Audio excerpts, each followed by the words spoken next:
Hi hello welcome to Suman TV. నేను మీ Roshan. Present నాతో పాటు ఉన్న గెస్ట్ గురించి చెప్పాలి అంటే ఇండియన్ సినిమాలో పెను మార్పులు తీసుకువచ్చి పాన్ ఇండియా గేట్లు తెరుచుకునేలా చేసిన ద గ్రేట్ డైరెక్టర్ రాజమౌళి గారిని, the great music director Keeravani గారిని, the great writer Vijayendra Prasad గారిని, ఇంతమందిని ఇండస్ట్రీకి అందించిన the great screen writer lyricist Sivasakthi Datta garu with me an exclusive interview with Suman TV. So నమస్తే శివశక్తి దత్త గారు, ఎలా ఉన్నారు? ఫైన్. 90 ఇయర్స్ వచ్చినా కానీ చాలా యాక్టివ్గా ఉన్నారు. God's grace. ఇప్పటికి మళ్ళీ డైరెక్షన్ కూడా స్టార్ట్ చేస్తున్నారని విన్నాను. ఎస్. కంటిన్యూగా పెయింటింగ్స్ వేస్తూనే ఉన్నారు. ఇంటి నిండా పెయింటింగ్సే ఉన్నాయి అండ్ సాంగ్స్ రాస్తూనే ఉన్నారు. ఇంత ఎనర్జీ ఎక్కడి నుంచి వస్తుంది మీకు అసలుకి? Passion gives the energy. As long as there is passion, the energy will be there. Keeravani గారు కూడా మీలాగా మెయింటైన్ చేయలేదు సార్. అంత అంత బాగా నీట్గా మెయింటైన్ చేస్తున్నారు. Kirmani doesn't care, I care. I'm an artist, no? Okay. From the beginning, I love. I'm a worshipper of beauty. Saundarya Radhakunda nenu. In any, whatever I do, wherever I live, I want everything to be beautiful, exquisite, extraordinary, something different. Great. From the beginning, in my attire, I'm always different. When I was in high school, when I was in college, wherever I was different from others. I made a mark all the way. ఇండస్ట్రీకి వచ్చి ఇన్ని సంవత్సరాలు అయినా కానీ శివశక్తి దత్త గారి అబ్బాయి కీరవాణి అని చెప్పుకోవటం మానేసి ఇప్పుడు కీరవాణి గారి నాన్న శివశక్తి దత్త గారు అని చెప్పుకునే స్థాయికి ఎదిగారు. గోల్డెన్ గ్లోబ్, ఆస్కార్ లెవెల్కి కూడా వెళ్ళిపోయారు మీ కొడుకు కీరవాణి గారు అండ్ తమ్ముడు కొడుకు రాజమౌళి గారు. ఎలా అనిపిస్తుంది సార్ వాళ్ళ సక్సెస్ని చూసినప్పుడు? యాజ్ ఎ ఫాదర్గా ఎలా ఫీల్ అవుతుంటారు? Any father will feel proud of that, no? Any father. ఇప్పుడు ఇంతవరకు ప్రపంచానికి నేనేంటో తెలియదు. నా కొడుకు అలాగా, నా తమ్ముడు ఇలాగా, నా కొడుకు వాళ్ళలాగా, వీళ్ళలాగా అదే తెలుసు. కానీ నేనేంటో తెలిసే అవకాశం రాలేదు. Now it has come. ఇప్పుడు నేను I will prove to the world. నేనేమిటి అన్నది చెప్తా through the picture Tirumala Nayaka. Tirumala Nayaka I'm going to, it's a socio mythological fantasy, a wonderful story. The entire story revolves around the laddu of Lord Venkateswara. Okay. అది నా కథ మొత్తం ఆ లడ్డు చుట్టూ పరిభ్రమిస్తూ ఉంటుంది. Okay, great. That laddu is called Saugandhika Modakam సంస్కృతంలో. ఆ సౌగంధికా మోదకమే నా కాన్సెప్ట్. సార్, తెలుగువారిగా మాకే చాలా గర్వంగా ఉంది. ఎందుకంటే పాన్ ఇండియా గేట్స్ ఓపెన్ చేసిందే మీ ఫ్యామిలీ అని చెప్పుకోవచ్చు. ఈరోజు గోల్డెన్ గ్లోబ్ కావచ్చు, ఆస్కార్ లెవెల్కి తీసుకెళ్ళిన గొప్ప ఘనత అనేది మీ ఫ్యామిలీకే ఉంటుంది ఎప్పటికి కూడా. అంత గొప్ప ఫ్యామిలీ నుంచి అంత గొప్ప టెక్నీషియన్స్ని ఇండస్ట్రీకి ఇచ్చారు. మాకే అలా ఉంటే యాజ్ ఎ ఫాదర్గా మీ ఫీలింగ్ ఏంటి సార్? గోల్డెన్ గ్లోబ్ గురించి, ఆస్కార్ గురించి, కీరవాణి గారి గురించి, రాజమౌళి గారి గురించి, విజేంద్ర ప్రసాద్ గారి గురించి మీరేం చెప్తారు మీ మాటల్లో? చిన్నప్పటి నుంచి నేను ఎక్సైట్మెంట్ పొందుతూనే ఉన్నా. ఇవాళ కొత్తగా ఏమీ లేదు, కొంచెం ఒక డిగ్రీ ఎక్కువ అంతే. ఎప్పుడు 3వ సంవత్సరం నుంచి నా కొడుకు కీరవాణి టాలెంట్ గురించి నేను ఆశ్చర్యపోతూనే ఉన్నా. అప్పుడే నేర్పాను నా సంగీతం, నేనే నేర్పాను తనకి. నేను ఆది గురువు తనకి. నేనే నా నుంచి అలా క్రమంగా డెవలప్ అయ్యాడు. నేను రాసిన పాటలకు ట్యూన్ చేస్తూ అలా పెరిగాడు. Today is in the race of Oscar. ఈ స్థాయికి వస్తారని ఊహించారా సార్? ఈ స్థాయికి వస్తారని ఊహించారా ముందే? నా కొడుకు మంచి మ్యూజిషియన్ అవుతాడు అంతే తెలుసు. రాజమౌళి గారు గురించి అనుకున్నారా ఇలా అంటే ఈ స్థాయికి వస్తారు? రాజమౌళి చాలా తెలివైన వాడు. చిన్నప్పటి నుంచి చాలా వాడు తెలివి అన్నింటిలోనూ బయటపడుతూనే చాలాసార్లు కనపడుతూనే ఉంది. మా తమ్ముడికి ఒక్కగానొక్క కొడుకు, చాలా బ్రిలియంట్ ఫెలో, చాలా టాలెంటెడ్ ఫెలో. అది చెప్పక్కర్లేదు. నేను కొత్తగా ప్రపంచానికి తెలుసు దాని ఏంటో అన్నది. 1 by 1 హిట్స్ అలా ఇస్తూనే వస్తున్నాడు. ఎక్కడ ఫెయిల్యూర్ అన్నది లేకుండా an extraordinary career, an extraordinary life. ఒక తన సినిమా తప్ప ఇంక రెండో ప్రపంచం లేదు. ఏ వ్యసనం లేదు, ఏమీ లేదు. నుంచున్నా, కూర్చున్నా, పడుకున్నా, నిద్రపోయినా, అన్నం తింటున్నా, ఏం చేసినా సినిమా సినిమా సినిమా సినిమా. అందుకనే from day 1 to till today ఒక్కటి కూడా ఆయన కెరీర్లో ఎక్కడ ఫెయిల్ లేదు, అంత సక్సెస్. కీరవాణికి అలా కాదు. కీరవాణికి మ్యూజిక్కే సర్వస్వం కాదు. He has so many other applications. Music is only A part of his life, but still he excelled in that field. That is his speciality. Other అంటే ఇంకేం యాక్టివిటీస్ ఎక్కువ ఉన్నాయి సార్? అంటే ఏం చేస్తారు ఎక్కువ ఇంకా కీరవాణి గారు మ్యూజిక్ కాకుండా? రచన అంటే ఇంట్రెస్ట్, జోక్స్ అంటే ఇంట్రెస్ట్, కామెడీ అంటే ఇంట్రెస్ట్, అందరితో ప్రాక్టికల్ జోక్స్ వేయటం ఇంట్రెస్ట్, బుక్స్ కలెక్షన్ చేస్తూ ఉంటాడు, చదువుతూ ఉంటాడు, తిరగటం, ఊళ్ళో అవి తిరగటం ఇంట్రెస్ట్, ఫ్రెండ్స్తో గడపటం interest. That's it. Okay. He likes gadgets. ఏది మార్కెట్లో కొత్త గ్యాడ్జెట్ ఏది వచ్చినా వాడి దగ్గర ఉండాలి. ఫర్ ఎగ్జాంపుల్ సెల్ ఫోన్ మొట్టమొదటి ఇంట్రడ్యూస్ అయినప్పుడు ఫస్ట్ నాగార్జున కొనుక్కున్నాడు. Second person was Keeravani in Madras. The entire Madras. మీరు ఎక్కువగా కూడా కీరవాణి గారి మూవీస్కే లిరిక్స్ రాశారు కదా సార్? వేరే డైరెక్టర్స్ ఎవరికి కూడా మ్యూజిక్ డైరెక్టర్స్కి వర్క్ చేయలేదు. వేరే మ్యూజిక్ డైరెక్టర్స్తో ఎక్కువ అసలు నేను రాసినవే చాలా తక్కువ. Because I don't go to the offices. అందరు ఆఫీసులకు వెళ్ళి నేను పాటలు రాస్తానండి అని చెప్పుకోను నేను. బయట తెలిసిన వాళ్ళు ఎవరైనా అయ్యి బాబు ఆయన దగ్గర మనం వెళ్ళటం పెట్టి ఆయన మనకు రాస్తారో లేదో అనుకుని వాళ్ళు ఆగిపోవటం అలా జరుగుతుంది. బాగా తెలిసిన వాళ్ళు ఎవరైనా, నా పాట అంటే ఇష్టమైన వాళ్ళు, నా మీద అభిమానం ఉన్నవాళ్ళు ఎవడన్నా వచ్చి అడిగితే నేను కాదన్నో రాస్తా, అంతే. సో చాలా తక్కువ, చాలా చాలా తక్కువ. ఫింగర్స్ మీద లెక్క పట్టొచ్చు నేను రాసిన పాటలు. బట్ రాసినవన్నీ సూపర్ డూపర్ హిట్. కానీ every song is a masterpiece. సంస్కృతంలో నేనే రాయగలను, ఎవరు రాయలేరు అనుకుంటున్నాను నేను, బికాజ్ ఎవరు రాయట్లేదు కాబట్టి. ఈవెన్ దో మమతల తల్లి కూడా ఎప్పుడో 40 years బ్యాక్ రాశారంటారు. బలి బలి రా బలి, సాహోరే బాహుబలి కూడా నాదే కదా, ధీవరా కూడా నాదే. ఇవన్నీ ఈ సినిమా కోసం రాశారా సార్, లేకపోతే సినిమా కోసమే? సినిమా కాకుండా ఎప్పుడో సరదాగానే రాసుకుంటే ఒక పాట ఉంది, రాజమౌళి వాడుకున్నది, నల్లా నల్లాండి కళ్ళ పిల్ల. అది శైలం. అది మాత్రం నేను ఎప్పుడూ రాసుకున్నా సరదాగా. వాడికి అది నచ్చి సినిమాలో పెట్టినాడు. మిగతాన్ని తన కోసం రాసినవి. ఛత్రపతిలో పాట, అగ్నిస్ఖలన. మీ సాంగ్స్ అనేది ఒక ట్రెండ్ సెట్ చేసినాయి మీ సాంగ్స్ కూడా. ఇప్పుడు ఆ యూత్కి అసలు ఈ సాంగ్ రాసిన శివశక్తి దత్త గారా అనేలా ఒక ఆరా అలా తిరుగుతుంది అనమాట ఆ సినిమా చుట్టూ కూడా. ఆ సినిమా అయిపోయేంత వరకు కూడా ఆ లిరిక్స్ కానీ, ఆ బ్యాక్గ్రౌండ్ స్కోర్ కానీ అంత బాగా వినిపిస్తాయి మాకు. ఆ పెన్నుకు అంత పవర్ ఉంది, ఆ పెన్నుకు అంత పవర్ ఉంది అనమాట. అగ్నిస్ఖలన సందగ్ధరి వర్గ ప్రళయరథ. ఆ పాటకి రాజమౌళి దాన్ని వాడుకున్న తీరు కూడా దానికి బిల్డప్, సీన్ బిల్డప్కి ఒకటి పరస్పరం. అది వనీవనన్యాయంగా ఆ సిచ్యుయేషన్ వల్ల పాటకు అంత పేరు వచ్చింది, ఆ పాట వల్ల ఆ సిచ్యుయేషన్కి అంత పేరు వచ్చింది. కాబట్టి ఎస్ సార్. బట్ ఒక మంచి లిరిసిస్ట్, స్క్రీన్ రైటర్, ఎందుకని శివశక్తి దత్త గారు బయటికి పెద్దగా కనిపించరు? మీ మాట కూడా వినిపించదు ఎక్కడా కూడా. ఏ సినిమా సక్సెస్ మీట్లో కావచ్చు, ఎక్కడా కనిపించదు. అంటే మీకు ఇష్టం లేదా బయటికి రావటం, లేకపోతే డెస్టినీ? చెప్పాను కదా, నేను ఆఫీసుల చుట్టూ తిరిగే అలవాటు నాకు లేదు కాబట్టి ఎక్స్పోజ్ కాలేదమ్మా. మీరు వర్క్ చేసిన మూవీస్కి కూడా రారు అసలు బయటికి? I don't know,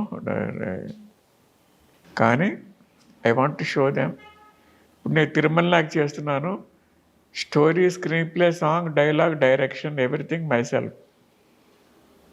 I will show what I am to the world. అంటే బేసికల్గా మీరు వర్క్ చేసిన సినిమాలకు కూడా బిఫోరు ఎక్కడ బయటికి రారు కదా సార్? ఎందుకు అంటే ఇష్టం లేదా రావటం, లేకపోతే నా ఎక్స్పోజర్ లేదనా? అవును.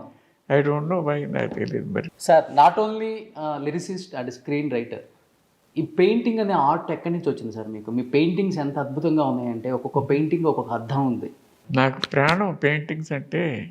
చిన్నప్పటి నుంచి చెప్పాను కదా, అక్షరాలు రావటం ముందు కూడా నేను బొమ్మలు వేయటం నేర్చుకున్నా. నేర్చుకోలేదు, నాకు వచ్చినాయి అవి ఎలాగా పుట్టుకతోనే నాకు వచ్చినాయి అనుకుంటాను నేను అంతే. అలాగే నాకు మ్యూజిక్ వచ్చు. I mean musician. I can compose songs, I can record songs. ఇప్పటికి ఇంట్లో చేస్తూ ఉంటారు. 6 languages I can write lyrics. అన్ని లాంగ్వేజెస్ వచ్చు ఆల్మోస్ట్ మీకు? తెలుగు, తమిళ్, కన్నడ, హిందీ, ఇంగ్లీష్, సంస్కృతం 6 భాషల్లో నేను లిరిక్స్ రాశాను. బట్ మీరు ఒక సాంగ్ రాశారు అంటే అది super duper hit sir. Almost ఏ సినిమాలో అయినా మీరు ఒక సాంగ్ రాశారు అంటే ఆల్మోస్ట్ సూపర్ డూపర్ హిట్ అది ఎక్కడైనా. అంతే. ఎస్, ఎనీ సాంగ్ హిట్ కాని సాంగ్ లేదు. మీకు బాగా ఇష్టమైన సాంగ్ ఏంటి సార్ మీ సాంగ్లో, మీరు రాసిన వాటిల్లో? అన్నీ ఇష్టమే. అగ్నిస్ఖలన చాలా ఇష్టం. ఒక 2 lines పాడతారా? అగ్నిస్ఖలన సందగ్ధరిపు వర్గ ప్రళయరత ఛత్రపతి జంఝాపవన గర్వాపహర వింజాద్రి సమధృతి ఛత్రపతి.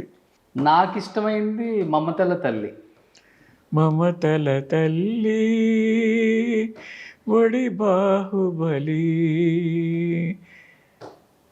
లాలన తేలి శతధావరలి ఒడిలో ఒక ఎదలో ఒక పాల్కడలి మదనం జరిగే స్థలి. ఓ సూపర్. పాటలు పాడటం కూడా బాగా వచ్చా సార్? పాడేవాళ్ళ చిన్నప్పుడు బాగా? ఆల్రెడీ మీ ఇంట్లో మంచి సింగర్స్ వచ్చేసారు ఇప్పుడు. నల్లా నల్లాని కళ్ళ పిల్ల నీ మొగుడయ్యే వాడెల్లా ఉండాలి కొంచెం చెప్పమ్మా. తెల్లారే సరికల్ నే జిల్లాలన్నీ తిరిగి వన్నెల్లాగోలాగా తెచ్చి పెళ్ళి చేసేస్తానమ్మా. నల్లా నల్లాని కళ్ళ పిల్ల. ఓ సూపర్. యాక్చువల్గా ఈ సాంగ్ పాడింది కీరవాణి గారే సినిమాలో కదా?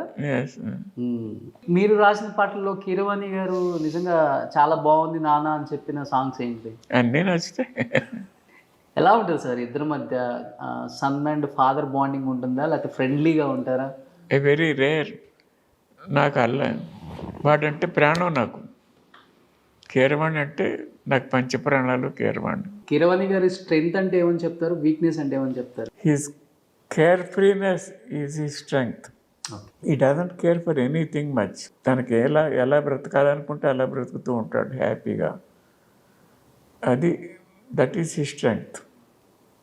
ఈ doesn't care for anybody's opinions or anybody norms or ఏమీ ఉండదు. He lives his own life according to his own taste, that's all. That is his strength. Great. కానీ చాలామంది పీపుల్ పబ్లిక్ కోసం అలా దే లివ్ దేర్ లైఫ్స్. కానీ తను అలా ఉండడు. He does what he likes, that's all. That may be his weakness also. ఎందుకంటే కీరవాణి గారు అంటే మీ కళ్ళంబ నీళ్ళు వచ్చేస్తున్నాయి అసలుకి. That goes without saying because I love him so much. ఇద్దరి మధ్య బాండింగ్ అలా ఉంటుందన్నమాట. ఆస్కార్ చివరిదాకా వచ్చాడు.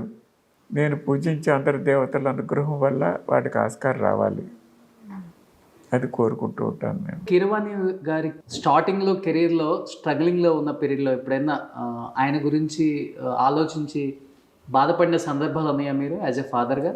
బాధపడిన సందర్భాల లేవు. కీరవాణి గారి సినిమాలలో మీకు బాగా నచ్చే సినిమా ఏంటి సార్? బాహుబలి. చాలా. రాజమౌళి గారి సినిమాలలో? బాహుబలి. 2 బాహుబలి. RRR చెప్పరా? నాకంత I'm not so carried away by RRR. Baahubali చాలా బాగుంటుంది నాకు. దానికి మీరు కూడా వర్క్ చేశారు కాబట్టి. అని అలాగేం కాదు, ఇందులోనే ఏదో నా పాట ఉంది. రామం రాఘవం అని ఒక పాట ఉంది అందులో. But I did not like that song. దానికి ఇచ్చిన మ్యూజిక్ నాకు అసలు ఇష్టం లేదు. అసలు వాట్ ఇస్ దట్, ఎంత అద్భుతమైన లిరిక్ పాడు చేశారనే ఉంటుంది నాకు. అవునా? That is one song he has spoiled అని ఉంటుంది నాకు. చెప్పారా మరి కీరవాణి గారికి? చెప్తే ఏం లాభం, రాజమౌళి టేస్ట్ ఎలా ఉంటే అలా చేస్తాడు. ఏమో అది ఎవరిదో నాకు తెలియదు, but I'm not at all happy with that song. That's only song I was not happy with. Sir ఇప్పుడంటే ఈ స్థాయికి వచ్చారు కానీ కెరీర్ స్టార్టింగ్ డేస్లో ఫైనాన్షియల్గా కూడా ఇబ్బంది పడ్డారు ఈ ఫ్యామిలీ అని విన్నాను సార్. ఎందువల్ల అంటే ఏమని చెప్తారు? నేనే ఇప్పుడు సినిమా సినిమా సినిమా అన్నది నా ప్యాషన్, నా అంబిషన్. అది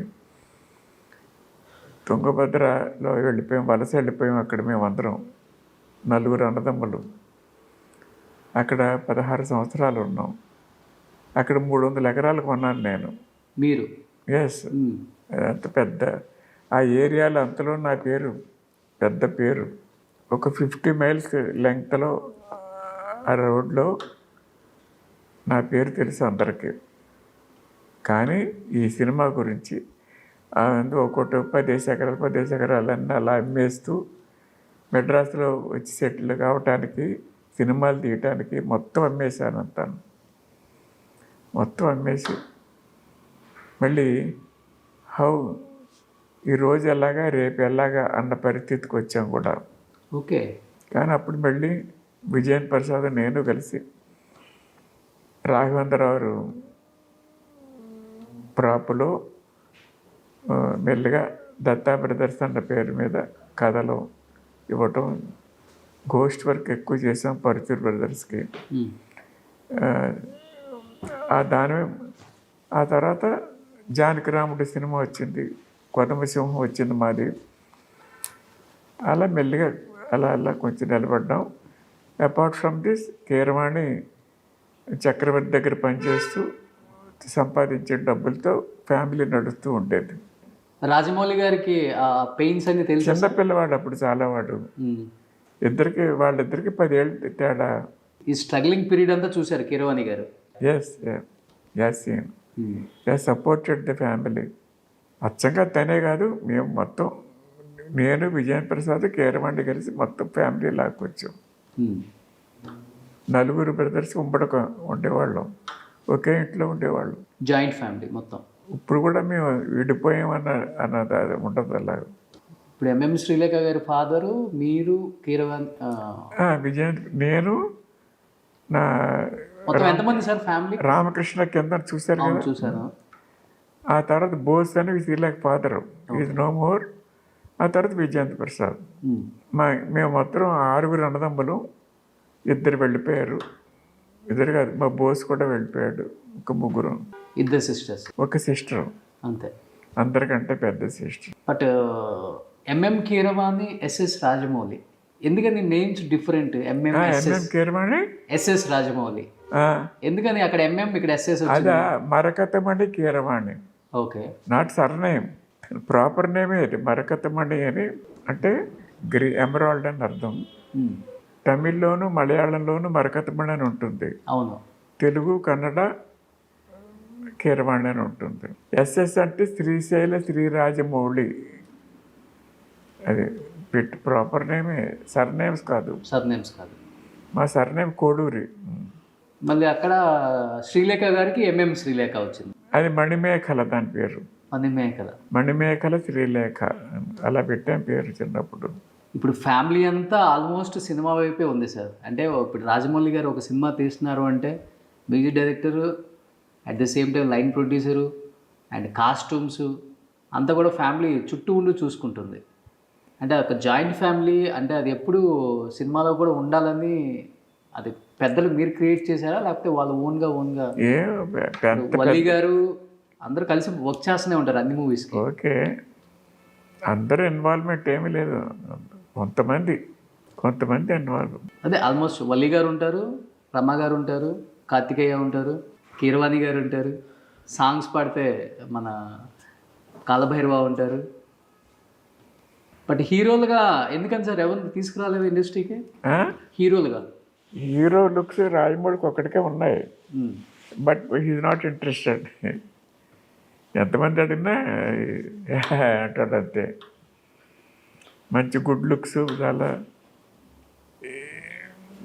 is better than any other hero ఇప్పుడున్న వాళ్ళల్లో.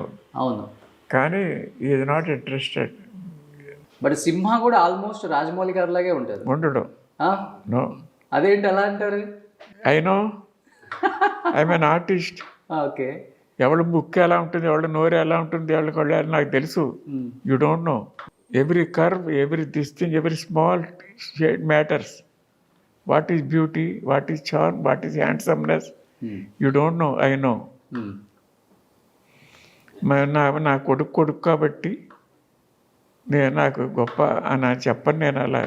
బట్ యాజ్ ఏ హీరో ఇప్పుడు నేను తీసి తిరుమల నాయకులో వాడిని పెట్టుకున్నా, లేకపోతే ఈజ్ నాట్ మై హీరో. నా అభిమానం ఉండొచ్చు. వాడిని చిన్నప్పుడు ఒరే నువ్వు హీరో అవుతావు, నువ్వు I'm a hero, I'm a hero, I'm a hero అనుకుంటూ ఉంటూ పడుకున్నప్పుడు రాత్రి 7వ సంవత్సరంలో చెప్పాను వాడికి నేను, నువ్వు హీరో అవుతావు అనే భవిష్యత్తు చెప్పాను. అలాగే అనుకున్నాడు, అయ్యాడు, హీరో అయ్యాడు. బట్ నాకు అందం కావాలి, నాకు హ్యాండ్సమ్నెస్ కావాలి, అది లేవు. నాకుందా లేకపోతే నేనే హీరోయిన్ అయిపోదును. బట్ నేను నా హీరోయిన్లు అందంగా ఉండాలి, ప్రతి వాళ్ళు అందంగా ఉండాలి. సార్ ఇప్పుడు ఎక్కువ కీరవాణి గారు రాజమౌళి గారి సినిమాలకే మ్యూజిక్ కంపోజ్ చేస్తున్నారు. ఇద్దరు ఏమైనా ప్రామిస్ తీసుకున్నారా వేరే సినిమాలకు చేయకూడదు అని కీరవాణి గారి దగ్గర? అది వాళ్ళకి తెలియాలి, నాకు తెలియదు. వేరే సినిమాలు చేస్తున్నాడుగా కీరవాణి. అంటే ఎక్కువ రాజమౌళి గారు. రాజమౌళి మాత్రం ఓన్లీ కీరవాణి తీసుకుంటాడు మ్యూజిక్ డైరెక్టర్గా. బట్ కీరవాణి హీ డస్ ఇంకా వేరే సినిమాలు కూడా చేస్తున్నాడు. చంద్రముఖి చేస్తున్నాడు, కేదేదో చేస్తున్నాడు సినిమాలు. హీ డస్ ఫర్ అతనికి అదేమి లేదు. బట్ ఎక్కువ కీరవాణి గారు అంటే రాజమౌళి అంతే. రాజమౌళికి కీరవాణి మ్యూజిక్ నచ్చింది కాబట్టి అదే చేసుకుంటున్నాడు. అంతేగాని కీరవాణినే చేసుకోవాలని అలాగే రూల్ ఏం కాదు. అది ఏ లైక్ ఇట్ ఈజ్ మ్యూజిక్ అంతే. రాజమౌళి గారి సినిమాల్లో మీకు బాగా నచ్చే సినిమా ఏంటి? మళ్ళీ కంప్లీట్ ఆయన తీసిన చెప్పానుగా, బాహుబలి అని. ఓకే. ఇంక ఇలాంటి సినిమా తీస్తే బాగుంటుంది, ఇలాంటి జోనర్ తీస్తే బాగుంటుంది అనే సినిమా అంటే ఇంకా ఎలాంటి సినిమా తీయొచ్చు ఆయన? అంటే అన్ని జోనర్లు తీసారు అనుకుంటున్నారా, లేకపోతే ఇలాంటి జోనర్ తీస్తే బాగుంటుంది అని అనుకోలేదు. దాని గురించి ఆలోచించలేదు నేను. ఇంకా ఎలా తీస్తే బాగుండు నా ఆలోచనలో నా గొడవ నాకుంది. ఇంకా రాజమౌళి ఇంకా ఏదో తీస్తే బాగుండు అని అనుకుని అంత లేదు నాకు. యాక్ట్ చేస్తే బాగుండు అని అనుకుంటాను అంతే. అంతేగాని ఇంకా అలాంటి కత్తియాలు ఇలాంటి కత్తియాలు అంత లేదు నాకు. సార్ ఎక్కువ విజయేంద్ర ప్రసాద్ గారు రాజమౌళి గారు సినిమాలు ఆల్మోస్ట్ ఆయన రాసినప్పుడు కూడా ఏదైనా లైన్ దొరకపోతే మీ రచనలో నుంచి లైన్ తీసుకుంటారు, మీరు రాసిన వాటిలో నుంచి లైన్స్ తీసుకుంటారు అప్పుడప్పుడు కొన్ని సినిమాలకి. ఎవరు? రాజమౌళి గారు కానీ విజయేంద్ర ప్రసాద్ గారు కానీ. ఐ డోంట్ నో అని విన్నా నేను. అది ఎంతవరకు కరెక్ట్ అని నేను విన్నాను. అది I don't know, I can't answer that. మీరేమైనా లైన్స్ ఇస్తుంటారా ఈ లైన్ అయితే బాగుంటుందని? లేదు. ఎందుకని సార్? అంటే ఇప్పుడు వరకు మీరు డైరెక్షన్ చేయలేదు, ఇప్పుడు ఎందుకు సినిమా తీయాలనుకుంటున్నారు అసలుకి? ఎందుకు? దట్స్ మై ప్యాషన్ చెప్పాను కదా. చిన్నప్పటి నుంచి నా cinema cinema cinema cinema cinema boss. నాకు 27వ సంవత్సరంలో నాకు పుట్టింది, నేను డైరెక్టర్ అవ్వాలని. అప్పుడు అనుకునేవాడిని ఈ చిన్న వయసులో అత్యంత చిన్న వయసులో అత్యంత గొప్ప డైరెక్టరు అని అనిపించుకోవాలి అని అంతగా ఆశ ఉండేది నాకు వెన్ ఐ వాజ్ 27. కానీ నాకు అవకాశం ఇవ్వలేదు, దేవుడు రాలేదు. ఓన్లీ లిరిసిస్ట్గా, బట్ స్క్రీన్ రైటర్గా కూడా చాలా సినిమాలు తీశారు కదా. స్క్రీన్ రైటర్గా ఒకటి నేను ఎల్వి ప్రసాద్ గారి దగ్గర అసిస్టెంట్గా జాయిన్ అయ్యాను. ఆయన దగ్గర only I was there only 1 year work చేస్తాను ఆయన దగ్గర. అక్కడి నుంచి ఆయన ఎంతసేపు పిక్చర్ తీయట్లేదని చెప్పి బయటకు వచ్చేసాను. వచ్చేటప్పుడు ఐ వాంట్ ఎన్ అడ్వైస్, ఏదైనా ఒక అడ్వైస్ ఇవ్వండి అని అడిగాను ఆయన. అడిగితే ఆయన చెప్పిన మాట యథాతథంగా చెప్తున్నాను నేను. You can become a great cine writer, you can become a great song writer, you can become a great art director, you can become a great music director, you can become a great director. అన్నీ అవ్వగలరు మీరు. You have got all these things. కానీ ఒక దాని మీద concentrate చేయండి, మిగతా అన్ని forget. Okay. నాకు ఇన్ని ఆర్ట్స్ వచ్చును అన్నది మర్చిపోండి. ఒకటి టేకప్ ఎనీ వన్ థింగ్. మీరు ఎక్కడో వెళ్తారు, విల్ గో అంటే నేను డైరెక్టర్కి అన్నీ తెలిసి ఉంటే మంచిది కదా అండి అన్నాను నేను. అయినప్పటికీ యూ హ్యావ్ టు ఫర్గెట్. అవన్నీ ఇంకొకరికి ఇచ్చేయాలి. అవన్నీ నేనే చేస్తానని అనుకోవద్దు. You concentrate on one thing, fix your focus on one thing అని చెప్పారు. నేను పాటించలేదు.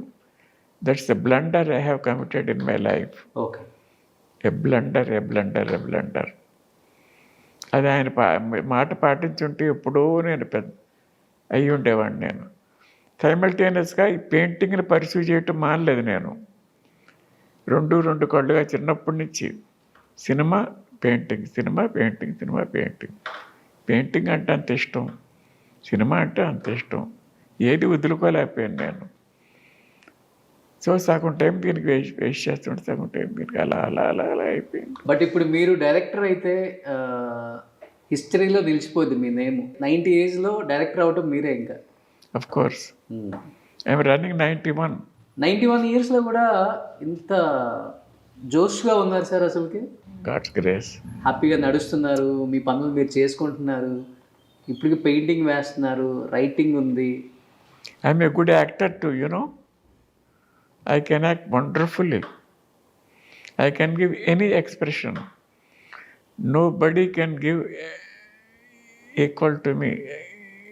ఒక ఎక్స్ప్రెషన్ ఆడియన్స్కి చూపిస్తే You ask. నవరసాలు చేయండి సార్, లేకపోతే అలా ఏం చెప్పలేను, అలా వరుసగా అలా చెప్పలేను. ఆ డైలాగ్ ఆ సిచ్యువేషన్ వచ్చినప్పుడు చూపిస్తాను నేను. సార్ ఒక డైలాగ్ చెప్తారా ఏదన్నా? ఒక డైలాగ్ చెప్తారా? ఏంట్రా అలా చూస్తున్నావు? ఏం మాట్లాడుతుంది, నీకు అర్థం కావట్లేదా? రొట్టె తిన్నావా, తినలేదా? అరే ఇప్పుడు దాకా ఎలా ఉన్నావురా నాన్న? అరే గో హ్యావ్ సమ్ ఫుడ్. వద్దా? నువ్వు తినపోతే నేను తినపో. అయితే తింటావా? మరి తిను మరి. సినిమా ఎప్పుడు స్టార్ట్ అవుతుంది Tirumala Naik? 23rd of this month ముహూర్తం షాట్ తీస్తున్న 23rd of this month. From April 1st onwards, regular shooting. All casting finalize అయిపోయింది. Super sir. ఎక్సెప్ట్ పద్మావతి దేవి. అందరూ వెంకటేశ్వర స్వామి కూడా నిన్నే ఫైనలైజ్ అయ్యాడు. మిమ్మల్ని ఇలా కలవటం చూడటం నిజంగా మా భాగ్యం అనుకోవచ్చు సార్. ఎందుకంటే మీ గురించి చాలామంది చెప్పుకుంటారు కానీ బయట ఎక్కువగా కనిపించరు. మీరు పెద్దగా బిల్డప్ అదంతా ఏమి ఉండదు, ఓన్లీ వర్క్ అడిక్టెడ్ అనమాట మీరు. So that's why today you are sitting here. ఇంత ఆరోగ్యంగా ఉన్నారు, ఇంత హ్యాపీగా ఉన్నారు. మీ సినిమా రిలీజ్ అవ్వి మంచి హిట్ అవ్వాలి, అట్ ది సేమ్ టైం ఆ సినిమాకి నేనే ప్రమోషన్ చేయాలి. Thank you so much. Thank you sir. Thank you so much. The pleasure is mind to with interaction with you. Thank you.